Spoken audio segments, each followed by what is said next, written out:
Inkuru y'akababaro, inkuru y'agahinda nk'uko muri kubibona kuri iyi sikirini, abana batatu bapfiriye mu nzu, uko bakurikirana bose nta n'umwe urokotse. Ni ukuvuga ngo rero byagenze bite? Ni ukuvuga ngo iyi ni famiye, umugore n'umugabo n'abana batatu. Uko byagenze rero, ise ubundi aba ku kazi agataha mu gihe cy'ikiruhuko se cyangwa se muri wikende, donc ataha nyuma y'iminsi runaka bitewe n'impamvu, ariko akenshi ataha muri wikende. Nibwo buryo ki rero mama wabo nyine urabyumva, we abana n'abana by'ubuzima bwa buri munsi. Rero ubwo papa wabo atari butahe, nibwo mama wabo yateguye ibyo ategura, amajije gutegura nk'uko bisanzwe abaza umugabo niba ari butahe. Umugabo arangije amubwira yuko atari butahe, uwo mugore nyine nawe ahita yishyiriraho ikirinye cyangwa se izindi gahunda ziwe n'abacuti biwe.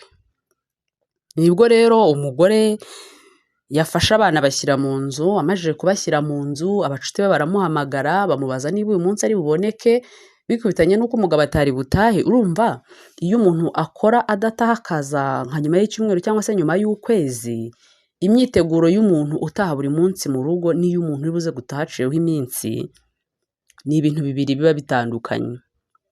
Icyo yakoze we rero yateguye abana bisanzwe, umugabo amubwiye yuko atari butahe, umugabo amubwiye yuko uwo munsi atari buze, umugore n'ubundi bagenzi b'ikigare cyiwe kimubajije niba uyu munsi bari buze gusohoka cyangwa se bari buze kugera ahantu bajyana, agendeye ku byo umugabo yamubwiye, yahise agira ate, yahise afatiraho nawe aragenda. Mu kugenda aho byaje kugenda gute? Aba bana nk'uko mubireba barutanwaho imyaka mikeya. Ntekereza ko nta mwana uri mu myaka 12. Ntabwo wafata abana bo mu gihe cyashize ngo bageranye nabo uyu munsi. Umwana w'iki gihe agira imyaka 9 cyangwa 10, nta kintu na kimwe azi gukora, nta kintu azi gushyira uruhande rumwe, mbese ibintu byose aba bitinya kuko baba bimubuza kubera cyane kurerwa akenshi n'abakozi. Urumva ikindi abana bo mu mijyi baba batandukanye n'abana bo mu byaro. Umwana wo mu cyaro ufite imyaka 10 mushobora kujya guhinga cyangwa no mu yindi mirimo isanzwe ya buri munsi, mugasanga yatekeye famiye y'abantu 12 ibyo kurya, urugo yarusukuye, ibintu byose biri ku murongo. Bitandukanye rero n'iby'iki gihe cyangwa se byo mu mujyi. Nibwo rero umugore yafataga ibyo ategura abitegura, arangije afata imbabura ayisiga mu nzu.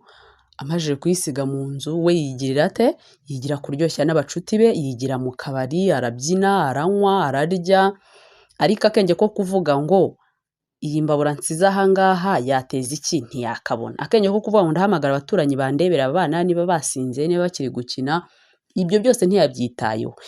Uko bisa kose abana b'iki gihe ikintu cy'ikoranabuhanga bakizi kuruta n'abantu bakuru.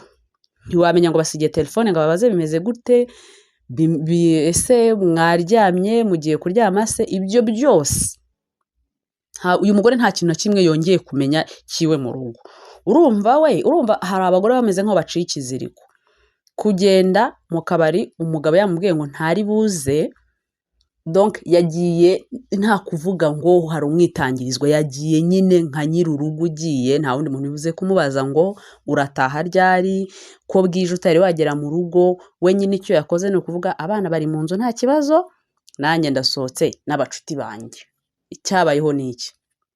Nta guhamagara abana babaza uko bimeze, nta kubwira umuturanyi ngo ndebere. We yifashe yigira kubyina, arangije agenda aranywa, yamba buri kintu cyabayeho. Nuko yagiga, murabizi neza ubundi niba hari ikintu kizira kibaho, kizira kikaziririzwa, gusigira abana buji, gusiga imbabura mu nzu nubwo yaba umuntu mukuru ayiryamyemo ntabwo bibaho. Noneho abana, donc imbabura igucura umwuka. Rero ntabwo bibaho yuko imbabura yaba iri ahantu nawe uryamyemo noneho hadakinguye. Hakinguye itsoke ntabwo bishobora kumera nk'aho hakinze.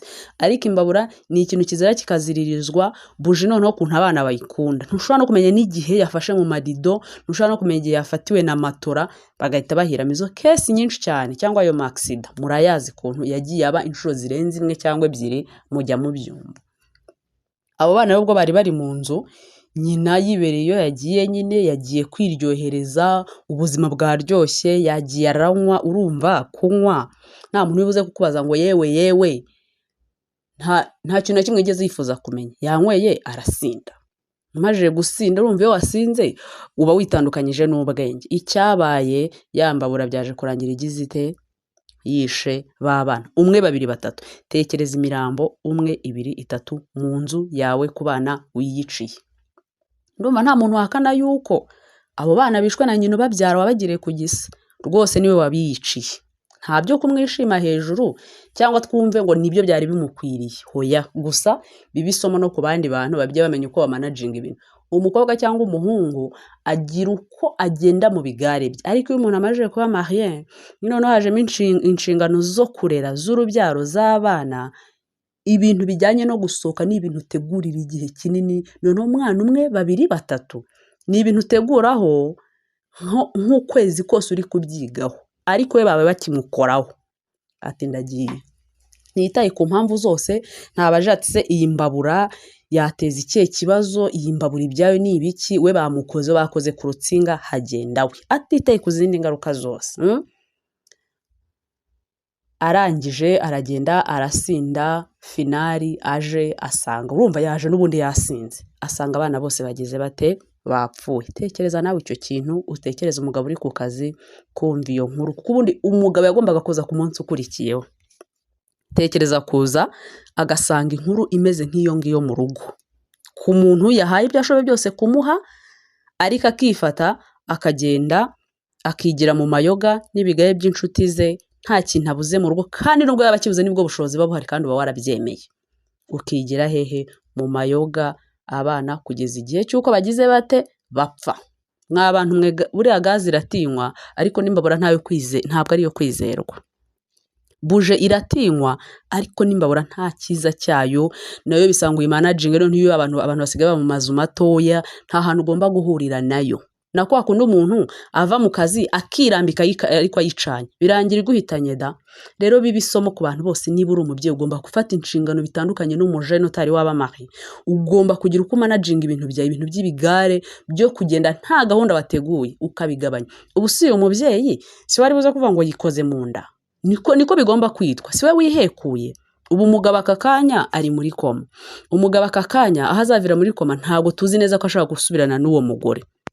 Ariko ko uwo mugore nawe atari ibintu yashakaga ko abana biwe bapfa, nk'umuntu azamubabare basubirane, kuko ntabwo wavuga ngo nibatandukanye n'ubu nta kintu waba wubatse. Bibera isomo abantu bose gufata inshingano no gufata inshingano z'umubyeyi. Niba nta muntu ufite usigira abana, gira ibintu ugabanya kuko wabaye umubyeyi, gira ukundi kuntu ugenda kuko wabaye umubyeyi, gira inshingano zimwe nyine ugomba kugira inyambere, ibindi bikaza nko kuri choice y'inyuma nibiba na ngombwa ubireke uzibukire bive mu buzima bwawe. Ntawe ukubujije kwishimana n'inshuti zawe, ariko niba uzi ko nta muwayi ufite, niba uzi ko nta buryo ufite bwo gusigira abana uwundi muntu, zibukira noneho ubireke. Noneho se naza cyangwa uwundi muntu bagufasha ubone kugenda, ariko uyu mugore yikoze mu nda, ibyo byo ntawabihakana.